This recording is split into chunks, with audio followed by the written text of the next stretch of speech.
Hello, ಎಲ್ಲರಿಗೂ ಸ್ವಾಗತ ನನ್ನ ಯೂಟ್ಯೂಬ್ ಚಾನಲ್ಗೆ. ಎಲ್ಲರೂ ಹೇಗಿದ್ದೀರಾ? ಆರಾಮಾಗಿದ್ದೀರಿ ಅಲ್ವಾ? ನಾನಿವತ್ತು ಎರಡು ಆಲೂಗಡ್ಡೆನ ಬೇಯಿಸಿಟ್ಕೊಂಡಿದ್ದೆ. ಅದರಲ್ಲಿ ಒಂದು ಸ್ನ್ಯಾಕ್ಸ್ ಮಾಡೋಣ ಅಂತ ಹೇಳ್ಬಿಟ್ಟು ಮಾಡ್ತಾಯಿದ್ದೀನಿ. ನಾನು ಫಸ್ಟ್ಗೆ 2 ಆಲೂ ಈ ಥರ ಸ್ಮ್ಯಾಶ್ ಮಾಡ್ಕೋಬೇಕು. ಎರಡು ಆಲೂಗಡ್ಡೆ ಇದ್ದರೆ ಸಾಕು. ದೊಡ್ಡದು ಒಂದು ಆಲೂಗಡ್ಡೆ ಇದ್ರೂ ಸಾಕು ಈ ಸ್ನ್ಯಾಕ್ಸ್ ಮಾಡೋದಕ್ಕೆ. 10 ನಿಮಿಷ ಸಾಕಿದ್ದು ಮಾಡ್ಬಿಡ್ಬೋದು ಬೇಗನೆ. ನೋಡಿ, ಈ ಥರ ಸ್ಮ್ಯಾಶ್ ಮಾಡ್ಕೋಬೇಕು ಆಲೂಗಡ್ಡೆನ. ಇದಕ್ಕೆ ನಾನು ಒಂದು 10 ನಿಮಿಷ ಅವಲಕ್ಕಿ ನೆನೆಸ್ಕೊಂಡಿದ್ದೆ. ಒಂದು ಇಡಿಯಷ್ಟು ಅವಲಕ್ಕಿ, ಜಾಸ್ತಿ ಬೇಡ, ಒಂದು ಇಡಿಯಷ್ಟು ಅವಲಕ್ಕಿನ ಹಾಕ್ತಾಯಿದ್ದೀನಿ ನಾನು.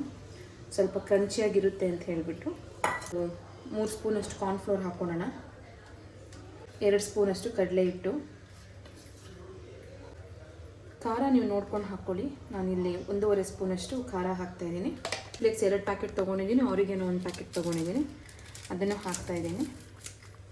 ಲಾಸ್ಟಲ್ಲಿ ರುಚಿಗೆ ತಕ್ಕಷ್ಟು ಉಪ್ಪು. ನಾನಿಲ್ಲಿ 1.5 ಸ್ಪೂನಷ್ಟು ಉಪ್ಪು ಹಾಕ್ಕೋತಾ ಇದ್ದೀನಿ. ಚೆನ್ನಾಗಿ ಮಿಕ್ಸ್ ಮಾಡ್ಕೋಬೇಕು. ನೋಡಿ, ಒಂಚೂರು ನೀರು ಹಾಕ್ದಿರ ಈ ಥರ ಕಲಿಸ್ಕೋಬೇಕು. ನಾನು ಎಣ್ಣೆ ಕಾಯೋದಕ್ಕೆ ಇಟ್ಟಿದ್ದೀನಿ. ಜೊತೆಗೆ ಎಣ್ಣೆ ಹಾಕ್ಕೊಳ್ಳಿ, ಈ ಥರ ಎಣ್ಣೆ ಸವರ್ಕೊಳ್ಳಿ. ಈ ಥರ ಉಂಡೆ ಮಾಡ್ಕೋಬೇಕು.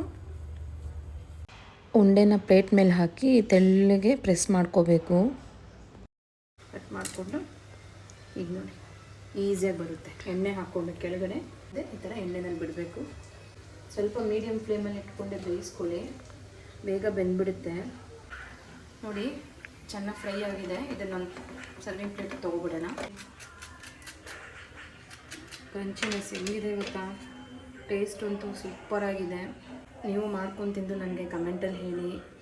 ಆದಷ್ಟು ನನ್ನ ಚಾನಲ್ನ ಸಬ್ಸ್ಕ್ರೈಬ್ ಮಾಡಿ, ಲೈಕ್ ಮಾಡಿ, ಶೇರ್ ಮಾಡಿ, ಕಮೆಂಟ್ ಮಾಡಿ. ಈ ವಿಡಿಯೋ ಇಷ್ಟ ಆದರೆ ನಿಮಗೊಂದು ಲೈಕ್ ಕೊಡಿ, ಇಲ್ಲಾಂದರೆ ಡಿಸ್ಲೈಕ್ ಮಾಡಿ. ಟೇಸ್ಟ್ ಇದೆ, ಏನೂ ಹಾಕಲಿಲ್ಲ. ನಾನು ನೆಕ್ಸ್ಟ್ ಮನೆಯಲ್ಲಿ ಏನು ಸಿಗುತ್ತೋ ಅದನ್ನೇ ಹಾಕಿರೋದು. ನೋಡಿ, ಸಾಫ್ಟ್ ಆ್ಯಂಡ್ ಕ್ರಂಚಿಯಾಗಿದೆ. ಸಲ ಟ್ರೈ ಮಾಡಿ, ಕಮೆಂಟಲ್ಲಿ ಹೇಳಿ ಯಾವ ಥರ ಇತ್ತು ಅಂತ ಹೇಳ್ಬಿಟ್ಟು. ಧನ್ಯವಾದಗಳು. Thank you.